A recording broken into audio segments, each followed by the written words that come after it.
Bonjour et bienvenue dans cette vidéo d'exercice sur le calcul littéral. Dans cette vidéo, nous allons voir comment calculer une expression littérale en remplaçant chaque lettre par un nombre. Donc là, dans l'exercice qu'on nous a donné, nous avons quatre expressions littérales. Et on nous dit que dans ces expressions littérales-là, les deux lettres qui sont utilisées, A et B, vont avoir des valeurs. Donc le A sera égal à 5 et le B sera égal à moins 2. Donc pour faire ça correctement, il va falloir respecter les conventions d'écriture que nous avions vues dans la vidéo d'avant. Donc on va commencer par le premier calcul. Donc on a l'expression A qui est égale à 5B plus 3 moins 4A. Donc on va remplacer le A et le B qui sont à l'intérieur. Donc le B, on sait qu'il est égal à moins 2. Donc quand on fait 5B, là on fait 5 fois B. On se rappelle des conventions. 5B, ça veut dire 5 fois B. Et comme B est égal à moins 2, ça fait 5 fois moins 2. Donc c'est ce qu'on va écrire. 5 fois moins 2. On met bien des parenthèses pour séparer les signes. Quand on a un fois et un moins qui sont collés, il faut mettre une parenthèse pour les séparer. Ensuite, plus 3. Et moins 4a, c'est moins 4 fois a. Donc, moins 4 fois 5, étant donné que a est égal à 5. Voilà. Il ne nous reste plus qu'à faire le calcul. Donc, on commence par les multiplications. 5 fois moins 2, ça fait moins 10. Le plus 3, on le réécrit. Et moins 4 fois 5, ça fait moins 20. Donc moins 10, moins 20, ça fait moins 30, et le plus 3, ça va donner moins 27. Et voilà pour le premier calcul. Ensuite, pour le deuxième calcul, on a des parenthèses. Donc, on va voir comment on fait ça. Donc 3 avec la parenthèse, on se rappelle d'après les conventions qu'il y a une multiplication entre les deux. Donc c'est 3 fois la parenthèse. Et ensuite, à l'intérieur, on a 2a, donc ça c'est 2 fois a, c'est-à-dire 2 fois 5, plus b. Alors là, il faut faire attention. B, c'est égal à moins 2. Donc on va pas mettre plus moins 2, on va mettre directement moins 2. Même si on pourrait mettre des parenthèses, on va tout simplement les enlever et mettre moins 2 directement. C'est plus simple. Il ne reste plus qu'à faire le calcul. Donc on commence par la parenthèse en commençant par la multiplication qu'il y a à l'intérieur. Donc 2 fois 5, ça va faire 10. Le reste, on le réécrit. Donc 3 fois 10 moins 2. Ce qui va nous donner 8. Et donc on va avoir du 3 fois 8. Ce qui est égal à 24.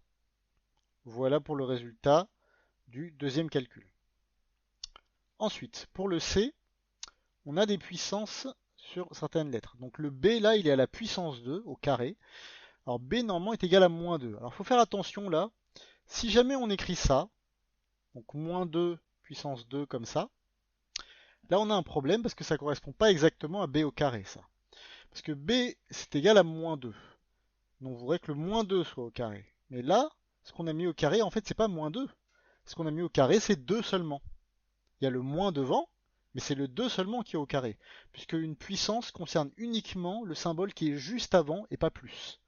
Donc là, il n'y a que le 2 qui est au carré. Donc si on veut que le moins soit pris avec, en fait, ce qu'il faut faire, c'est mettre des parenthèses autour du moins 2, comme ça. Donc là, la puissance 2 va concerner toute la parenthèse, et comme dans la parenthèse, il y a le moins avec le 2, ça va concerner le moins 2 en entier. Ensuite, on a plus 3 fois A, donc ça va faire 3 fois 5.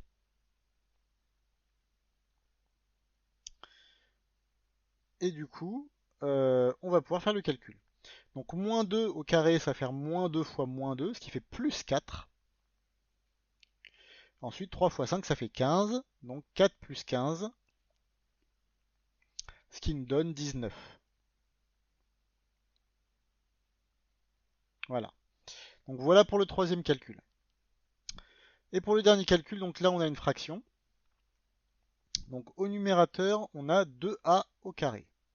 Alors comme je l'avais dit avant, le carré ici ne concerne que le a, pas le 2 qui est devant.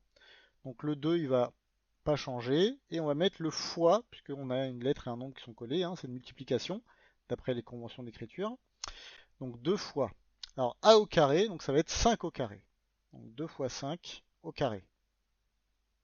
Voilà. Et en dessous, on a 3b, donc 3 fois b.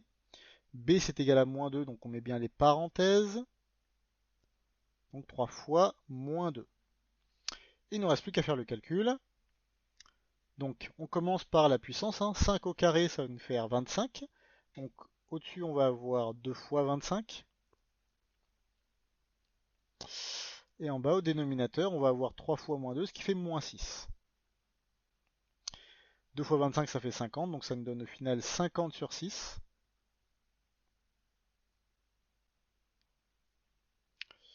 Et on n'oublie pas le moins. Alors le moins, évidemment, on peut le mettre devant la fraction au numérateur, ça c'est comme on veut. Et cette fraction, on pourrait aussi la simplifier en 25 sur 3.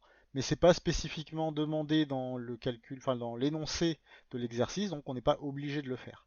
Là, le but de l'exercice, c'est juste de remplacer correctement les valeurs. Donc voilà, il faut bien respecter toutes ces règles-là qu'on a énoncées. Ne pas oublier que entre une lettre et un nombre, c'est une multiplication, et pareil pour les parenthèses. Donc mettez bien les multiplications à chaque fois que vous voyez un symbole utilisé.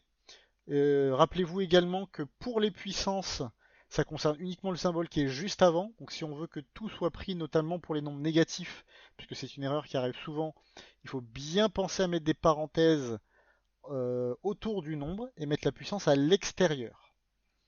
Et de même, lorsque vous avez un nombre et une lettre avec une puissance sur la puissance ne concerne que la lettre, pas le nombre qui est avant.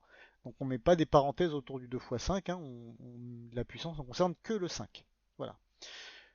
Comme d'habitude, la fiche d'exercice qui comporte quelques-uns de ces calculs-là et d'autres encore se trouve dans la description. Vous avez la correction qui est avec, donc essayez de le faire, comparez avec la correction, et vous devrez devenir suffisamment habile pour pouvoir bien maîtriser ces choses-là avant de passer à la vidéo suivante où nous verrons comment utiliser ce qu'on appelle le développement sur le calcul littéral. Dernier petit conseil, continuez de porter vos masques même en période de déconfinement. Il faut toujours rester prudent même si effectivement les choses ont tendance à se calmer. Respectez les gestes barrières et cela jusqu'à la fin de l'élimination complète ou en grande partie du virus.